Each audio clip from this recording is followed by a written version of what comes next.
মাংস, ভাত, সাদা ভাত দিয়ে রাখছি।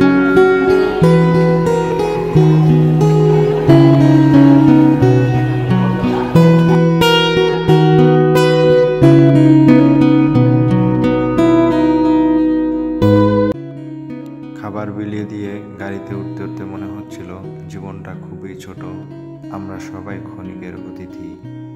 তাই যতটুকু পারি দায়িত্ব নিয়ে মানুষের পাশে দাঁড়াতে হবে। বন্ধুরা, দোয়া করবেন আমরা সিরাজিয়ান সাগর মানবতার হাত চেষ্টা করেছি অসহায়দের পাশে দাঁড়াতে, যেন এই পথ কখনো না হারাই।